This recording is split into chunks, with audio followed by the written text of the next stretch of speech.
నమస్కారం మీడియా మిత్రులకు. ఇక్కడ వచ్చిన ఆదూరులోన బోయగేరులోన బొబ్బలమ్మవ్వ వెలిసిన టెంపుల్ బొబ్బలమ్మ గుడి అంటారు. ఇక్కడ వచ్చిన గుడి పెద్దలు మళ్ళీ గేరు పెద్దలు అందరూ ఈరోజు మీడియా ముందు ఏమంటే అమ్మవారికి ఊరేగింపు కొత్త విగ్రహాల కోసము గుడి మరమ్మతుల కోసము ఈరోజు పూజా కార్యక్రమం ఏర్పాటు చేసినాము. ఈరోజు మంచి రోజు కాబట్టి అమ్మవారిని తీసుకొని వాళ్ళ పుట్టింట్లో వదిలి అక్కడ కొత్త విగ్రహాలు తయారు చేసి ఇక్కడ తీసుకురావడానికి ఒక 6-7 నెలలు పట్టవచ్చు టైము. అంతలోపల గుడి కూడా మరమ్మతులు చేసి బాగా నీట్గా కొత్త గుడి టైప్లో చేపించి ఏర్పాటు చేయాలనేది అందరూ సంకల్పంతో ఉన్నాము.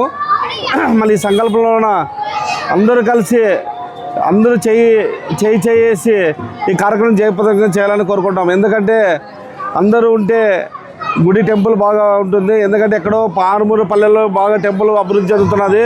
ఈ నడి బొడ్డున ఉండే ఈ బొబ్బలమ్మని ఆదూరులో ఒక్కటే ఉండేది ఈ టెంపుల్. మళ్ళీ ఇక్కడ ఉండే భక్తి జనాలందరూ ఈ దేవునికి కంపల్సరీగా అందరూ చేతులు ఇచ్చి బాగా గుడిని డెవలప్మెంట్ తోడ్పడాలని మనస్ఫూర్తిగా నేను మా గుడి పెద్దలు అందరూ గేరి పెద్దలు అందరూ ఆశిస్తున్నారు. మళ్ళీ ఈరోజు సాయంత్రము ఊరేగింపున వాళ్ళ పుట్టింటోళ్ళు వచ్చినారు. అమ్మవారిని కొంచెంలోన పుట్టింటికి తీసుకుపోయేందుకు రథోత్సవంగా తీసుకొని వెళ్తాము. మళ్ళీ అందరూ ప్రతి ఇంటి జయప్రదంగా చేయాలని కోరుకుంటాము. ఎందుకంటే ఇక్కడ పూజలు చేయాలనుకున్న బొబ్బలమ్మ గుడికి చేయాలనుకున్న వాళ్ళు కొండ నీళ్ళు స్వచ్ఛమైన నీరు తీసుకొని కలుషం లేకుండా నీరు కొండలో వచ్చే నీరు తీసుకొని చలిబింద ఏర్పాటు చేసుకొని ఉదయం ఊరేగింపుతో వచ్చినాము. మళ్ళీ ఆ ఊరేగింపును ఇక్కడ గర్భగుడిలో పెడతారు. ఆ గర్భగుడిలోన ప్రజలందరూ మొత్తము వచ్చి దేవుని దర్శనము చేసుకోవచ్చు.